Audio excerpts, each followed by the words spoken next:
ನೋಡಿ question, A sample analysis of examination results of 500 students var made. It was found that 220 students had failed, 170 had secured third class, 90 had secured second class, and 20 had secured first class. Do this figure support the general examination result, which is in the ratio 4:3:2:1 for the respective categories? Given chi square 0.05 is equal to 7.815 for 3 degrees of freedom. ನೋಡಿ ಯಾವ ಥರ ಮಾಡೋದಿದ್ದನ್ನ ನೋಡ್ಕೊಳ್ಳಿ solution. ಈಗ ನೋಡಿ ಅವ್ರೇನು ಹೇಳ್ತಾ ಇದ್ದಾರೆ, total students 500 ಇದ್ದಾರೆ, 220 ಸ್ಟೂಡೆಂಟ್ಸು ಫೇಲ್ ಆಗಿರೋರು, 170 ಸ್ಟೂಡೆಂಟ್ಸು ಥರ್ಡ್ ಕ್ಲಾಸ್ ಬಂದಿರೋದು, 90 ಸ್ಟೂಡೆಂಟ್ಸ್ ಸೆಕೆಂಡ್ ಕ್ಲಾಸ್ ಬಂದಿರೋದು, 20 ಸ್ಟೂಡೆಂಟ್ ಫಸ್ಟ್ ಕ್ಲಾಸ್ ಬಂದಿರೋದು.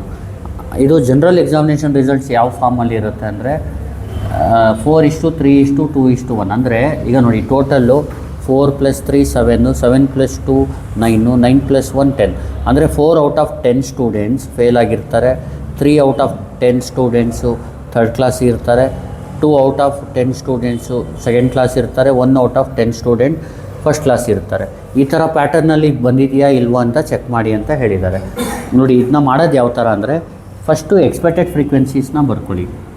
ದ ಎಕ್ಸ್ಪೆಕ್ಟೆಡ್ ಫ್ರೀಕ್ವೆನ್ಸೀಸ್ ಏನಂತ ಬರೀತೀರಾ? The expected frequencies for the expected frequencies for the corresponding categories ಅಂತ ಬರ್ಕೊಡಿ.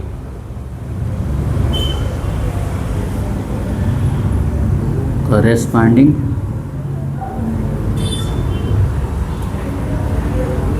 Categories are. ಇದನ್ನ ಕ್ಯಾಲ್ಕುಲೇಟ್ ಮಾಡೋದು ಯಾವ ಥರ ಅಂದರೆ, ಈಗ ನೋಡಿ ಅವ್ರು 4:3:2:1 ಕೊಟ್ಟರೆ ನಾವೇನು ಮಾಡಬೇಕು, 4 ಟೋಟಲ್ ಮಾಡ್ಕೋಬೇಕು. ಇಲ್ಲಿ 4 ಟೋಟಲ್ ಎಷ್ಟು, 4 + 3 7, 9 10 ಆಗುತ್ತೆ. 4/10 into total number of students. ಈ ಥರ ಎಕ್ಸ್ಪೆಕ್ಟೆಡ್ ಫ್ರೀಕ್ವೆನ್ಸಿನ ಕ್ಯಾಲ್ಕುಲೇಟ್ ಮಾಡೋದು. ಅರ್ಥ ಆಗ್ತಿಲ್ಲಲ್ವಾ?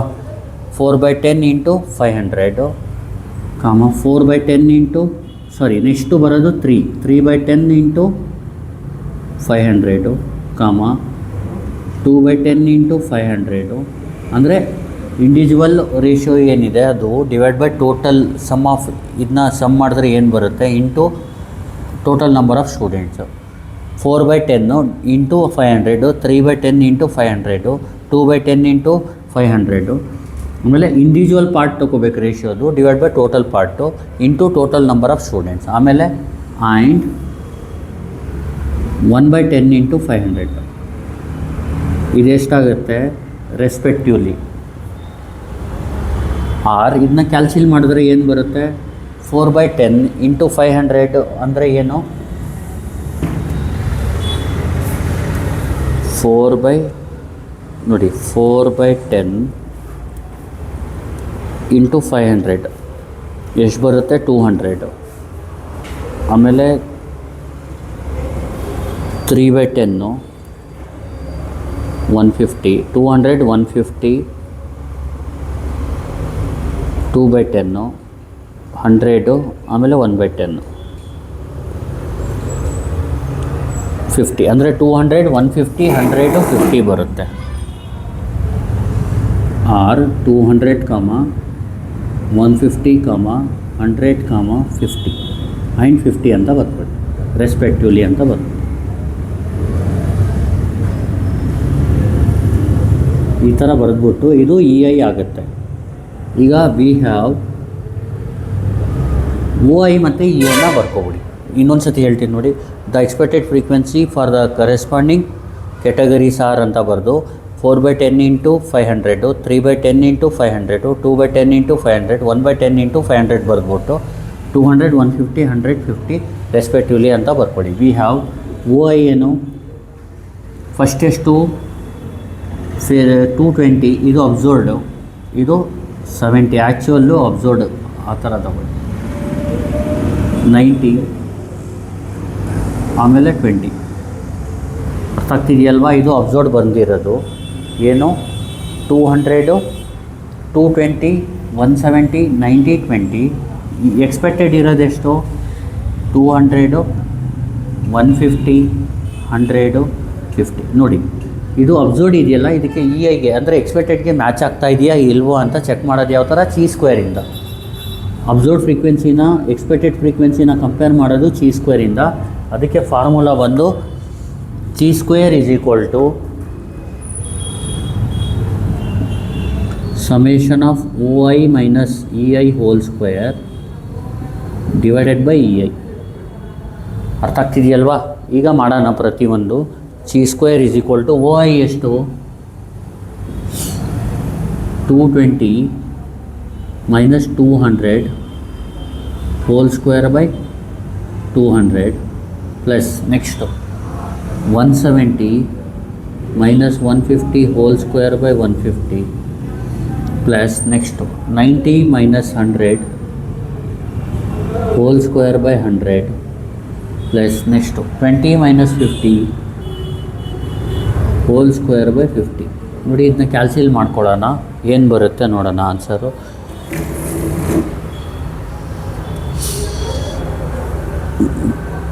ಈ ಥರ ಮಾಡ್ಕೊಳ್ಳಿ,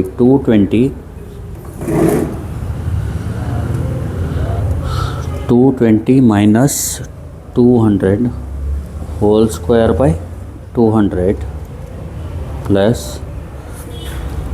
170 minus 150 whole square by 150 plus 90 minus 100 hole square by 100 plus 20 minus 50 hole square by 50. Answer ಏನು ಬರುತ್ತೆ? 23.6667. ನೋಡಿ, ಚಿ ಸ್ಕ್ವೇರ್ ವ್ಯಾಲ್ಯೂ ಏನು ಬಂದಿದೆ? 23.6667 ಬಂದಿದೆ. ನೀವೇನಂತ ಹೇಳಬೇಕು? 23.67. Chi square is equal to approximate 23.667 ಅಥವಾ 67 is greater than the standard chi square value. ಎಷ್ಟದು? Chi square 0.05, that is 7.815. Therefore, the hypothesis is rejected ಅಂತ ಹೇಳ್ಬಿಡ್ಬೇಕು.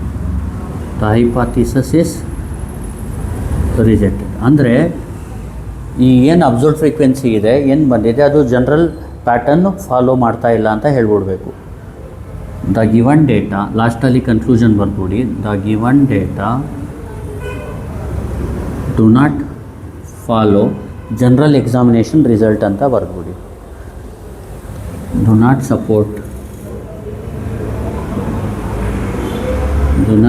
ಸಪೋರ್ಟ್ ದ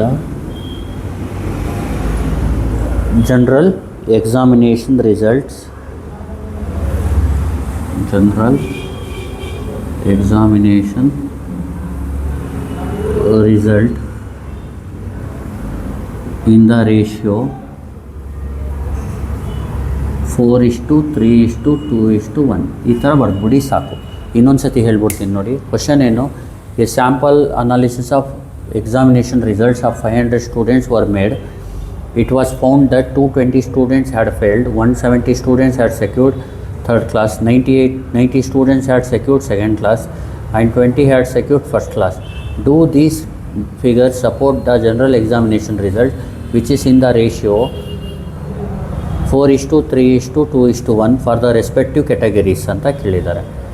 ನಾವೇನಂತ ಮಾಡಬೇಕಂದ್ರೆ ಇಲ್ಲಿ the expected frequency for the corresponding categories are ಅಂತ ಬರೆದು 4/10 into total 500, 4 total ಅಂದರೆ 4 part by total part 10 into 500, 3/10 into 400, 2/10 into 500.